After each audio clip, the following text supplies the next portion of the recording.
মুসল্লি রাহাত শয়তান উফুর গুফতে হাতে বাজে আজ বাঙ্গে বেলাল খুশদিবর আরশে আলা জুল জালাল।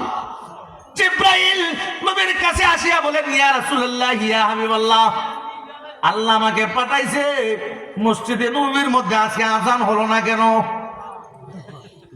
আজান হইছে না? আরো জোরে পান।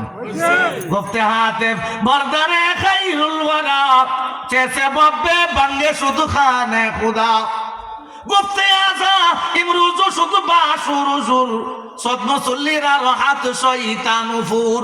নবী আমার বলেন, না না না, মসজিদ নববীতে অন্যান্য দিনের চাইতে মজার কোনটা আজান হয়েছে? সাহাবায়ে কেরাম খুশি। সঙ্গে সঙ্গে জিব্রাইল ডাক দিয়ে বলেন, ওগো নবীজি, বেলালের আজান এত একাগ্রতার সাথে আজান হয়, স্বয়ং বেলালের আজান আরশে আজিমে যাইয়া ধাক্কা লাগে। আমার আল্লাহ বেলালের আজান শুনিয়া আরশে আজিমে তাকিয়া খুশি হন। ওগো নবীজি, আল্লাহর খুশির কাম করবেন নাকি সাহাবীরা খুশি করবেন? বেলাল, কাল জোহর থেকে তুমি আজান দিবা, ইশারা করতে কে? বেলালের দাম কম না বেশি? আবু বকর বলে, ও উমাইয়া ইবনে খালফ, তুমি বলতেছো কাল্লা গোলামরে আমি কিনছি।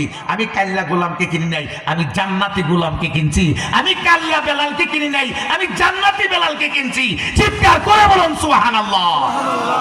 এইভাবে গোলাম কিনে কিনে আজাদ করে দেয়, গোলাম কিনে কিনে আজাদ করে দেয়। আজাদ করতে করতে বেশ কিছুদিন পরে ওই যে লোকের সাথে আবু বকরের ব্যবসা ছিল, ওই ব্যক্তির সাথে একদিন দেখা।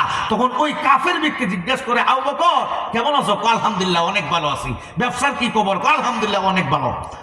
আমার ব্যবসাও ভালো। আমার ব্যবসার পুঁজি তো মনে করো এখন 40 নিয়ে ভাগ হয়েছিল, এখন 80,000। তোমার পুঁজি কত? 7,000। ঘুমাই গেছেন কেমন? ভাগ হয়েছেন কয় হাজার নিয়া?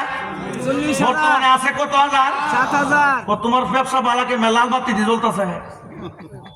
ব্যবসা ভালো হইলো কেমনে? হ্যাঁ, আমার ব্যবসা আলহামদুলিল্লাহ অনেক ভালো। কি পণ্যের ব্যবসা করো? আমি যে পণ্যের ব্যবসায় করি, আমি জান্নাত করো এর ব্যবসা করি। চিৎকার করে বলুন সুবহানাল্লাহ। ও বুঝতে পারছি, তুমি মুহাম্মদের পিছে ঘুরে ঘুরে তোমার ব্যবসার মধ্যে লাল বাতি জ্বালাইছো। তুমি তো মুহাম্মদ